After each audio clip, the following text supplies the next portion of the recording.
நண்பர்களுக்கு வணக்கம். Test code 65 மற்றும் 72 கொண்ட துறை தேர்வு எழுத காத்திருக்கும் நண்பர்களுக்காக இப்பதிவு. இதில் சில முக்கியமான தகவல்களும் சமீபத்தில் வந்த அரசாணைகள் பற்றிய தகவல்களும் இடம்பெற்றுள்ளது. கண்டிப்பாக இந்த வீடியோ உங்களுக்கு பயனுள்ளதாக இருக்கும்னு நம்புகிறேன். இங்கு கொடுக்கப்பட்டுள்ள தகவல்கள் சமீப காலங்களில் நடைபெற்ற துறை தேர்வுகளில் கேட்கப்பட்ட வினாக்களின் அடிப்படையில் தகவல்களை திரட்டி வழங்கியிருக்கிறோம். அதே வினாக்கள் வரப்போவதில்லை. அதனை ஒட்டிய தகவல்கள் இங்கு கொடுக்கப்பட்டு இருப்பதால் கண்டிப்பாக இந்த வீடியோ உங்களுக்கு வர போகிற எக்ஸாமில் எழுத இருக்கிற எக்ஸாமில் கண்டிப்பாக யூஸ்ஃபுல்லாக இருக்கும்.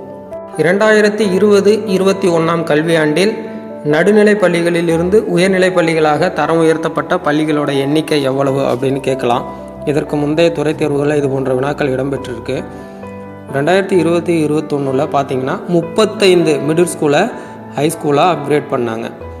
ஜிஓ நம்பர் பார்த்திங்கன்னா 10 நாள் ஜனவரி 18, 2021 அன்று வெளியிடப்பட்ட அரசாணை நிலை எண் 10 அடிப்படையில் 2020-21 கல்வியாண்டில் 35 ஊராட்சி ஒன்றிய நகராட்சி மாநகராட்சி நடுநிலைப் பள்ளிகளை அரசு உயர்நிலைப் பள்ளிகளாக தரம் உயர்த்தினாங்க.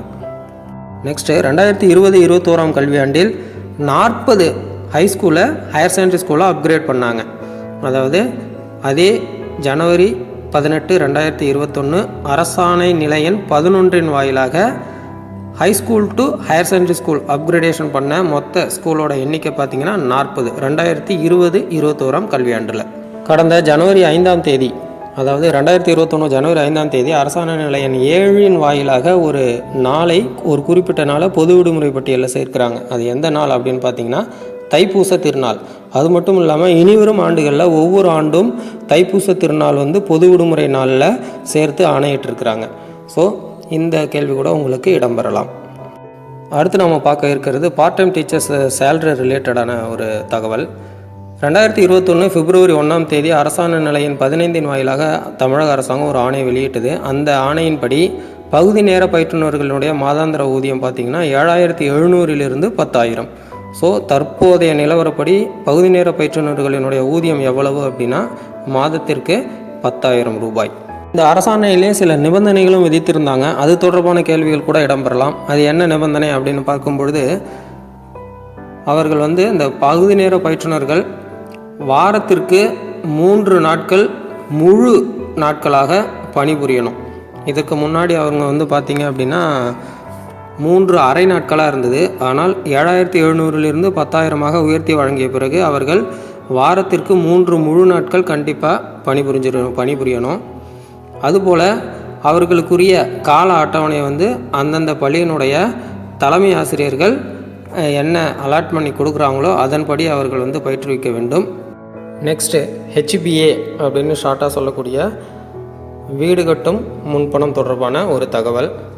2021 பிப்ரவரி 2 GOMS நம்பர் 24 வாயிலாக ஒரு தகவல் ஆணையிடுறாங்க. அது என்ன அப்படின்னு பார்க்கும்பொழுது, ஆல் இண்டியா சர்வீஸ் கேடரில் இருக்கக்கூடியவங்களுக்கு அதிகபட்சமாக 60 லட்சமும், ஸ்டேட் கவர்மெண்ட் எம்ப்ளாயிக்கு தமிழக மாநில அரசு ஊழியர்களினுடைய அதிகபட்சமாக வீடு கட்டும் முன்பண கடன் உச்சவரம்பு எவ்வளோன்னா 40 லட்சம் ரூபாயும் உயர்த்தி இருக்கிறாங்க. இந்த தகவல் கூட வினாவாக இடம்பெறலாம்.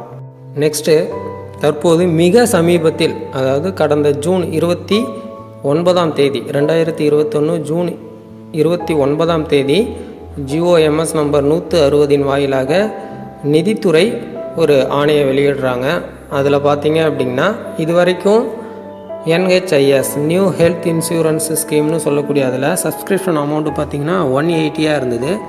இந்த ஜியோவுக்கு அப்புறம், அதாவது 1/7/2021 பிறகு 1/7/2021 இந்த சப்ஸ்கிரிப்ஷன் அமௌண்ட்டு பார்த்திங்கன்னா 300 ரூபாயாக உயர்த்தி இருக்கிறாங்க. அதுலேயும் NHIS சப்ஸ்கிரிப்ஷன் 295 ரூபாய் தான். 5 ரூபாய் எதுக்கு அப்படின்னு பார்த்தீங்கன்னா கான்ட்ரிபியூஷன் ஃபார் கார்பஸ் ஃபண்ட் அப்படின்னு சொல்லக்கூடியதுக்காக ஒரு 5 ரூபாய். ஆக மொத்தத்தில் 300 ரூபாய். நெக்ஸ்ட்டு நம்ம பார்க்குறது 7.5% இடஒதுக்கீடு தொடர்பாக. அதாவது 2020 அக்டோபர் 29ஆம் தேதி GOMS நம்பர் 438 வாயிலாக சுகாதாரம் மற்றும் குடும்ப நலத்துறை ஒரு அரசாணையை வெளியிட்டிருக்காங்க. அதில் பார்த்தீங்க அப்படின்னா அண்டர் கிராஜுவேட் கோர்சஸ்னு சொல்லக்கூடிய MBBS, இளநிலை பட்டம், PDS, Siddha, Ayurveda, Unani and homeopathy இந்த படிப்புகளை படிக்க இருக்கும் மாணவர்கள் நீட்டில் மினிமம் குவாலிஃபிகேஷன் மார்க் பெற்றிருந்த பிறகு அரசு பள்ளியில் அந்த மாணவர்கள் பயின்றிருந்தார்கள் என்றால் அவர்களுக்கு 7.5% இடஒதுக்கீடு உண்டு. அதாவது மாநில ஒதுக்கீட்டுக்கு உட்பட்ட இடங்களில் 7.5% அரசு பள்ளி மாணவர்களுக்கு போக தான் மீதி இடங்கள் பிற அதாவது நீட்டில் பெறக்கூடிய மதிப்பெண்களின் அடிப்படையில் நிரப்பப்படும். இது எப்பொழுதிருந்து நடைமுறைனா 2020-21 கல்வியாண்டிலிருந்து, அதை மறந்துடாதீங்க. அடுத்து நம்ம பார்க்க இருக்கிறது காமராஜர் விருது தொடர்பான தகவல்கள் பற்றி. அதாவது 2017 ஆகஸ்ட் 18 அரசாணை நிலையம் 190 வாயிலாக பள்ளிக்கல்வித்துறை ஒரு அரசாணை வெளியிட்டிருக்காங்க. அந்த தகவலின் அடிப்படையில் பார்த்தோம் அப்படின்னா, ஒவ்வொரு ஆண்டும் அரசு மற்றும் அரசு உதவி பெறும் பள்ளிகளில் 10ஆம் வகுப்பு 12ஆம் வகுப்பு மாணவர்களில் தமிழ் வழியில் பயின்று, முக்கியமாக பார்த்துக்கோங்க, தமிழ் மீடியத்தில் படிச்சிருக்கணும், தமிழ் வழியில் பயின்று தேர்ச்சி பெற்ற சிறந்த மாணவர்களுக்கு பெருந்தலைவர் காமராஜர் விருது வழங்கி கௌரவிக்கிறாங்க.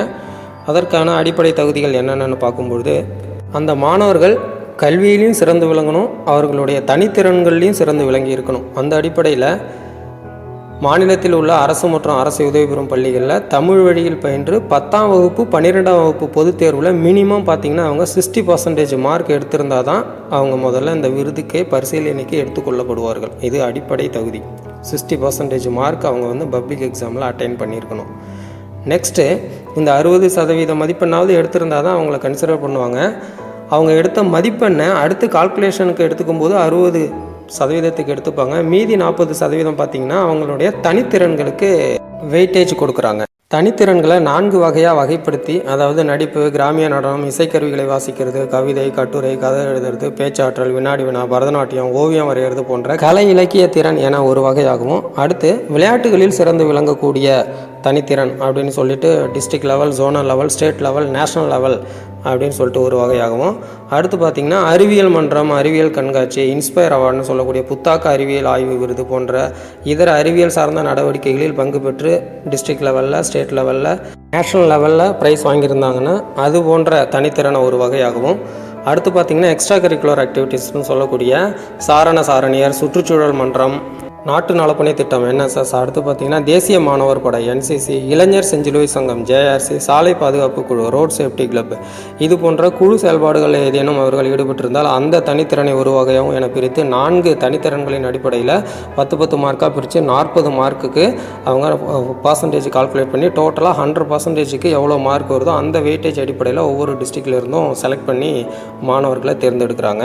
சரி, இந்த காமராஜர் விருதுக்குரிய பரிசு தொகை எவ்வளவு அப்படின்னு பார்க்கும்பொழுது 12ஆம் வகுப்பு மாணவர்களுக்கு 20,000 ரூபாயும், 10ஆம் வகுப்பு மாணவர்களுக்கு 10,000 ரூபாயும், அதோடு கூடிய பாராட்டு சான்றிதழும் விருதாக கிடைக்கும்.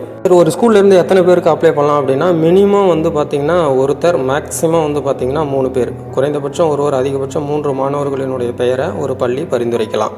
நெக்ஸ்ட் நீங்கள் இப்போ பார்த்துக்கிட்டு இருக்கிறது ஜென்யூனஸ் சர்டிஃபிகேட் ரிலேட்டடாக, அதாவது 10th +2 DTEDன்னு சொல்லக்கூடிய தொடக்க கல்வி பட்டய தேர்வு, இந்த 3 படிப்புகளுக்கான மதிப்பெண் சான்றிதழ்களினுடைய உண்மைத்தன்மையை அந்தந்த மாவட்டத்திலேயே தற்போது நடைமுறையில் இயங்கி கொண்டிருக்கக்கூடிய மாவட்ட அரசு தேர்வுகள் உதவி இயக்குனர் அலுவலகங்களின் வாயிலாகவே வழங்குகிறாங்க.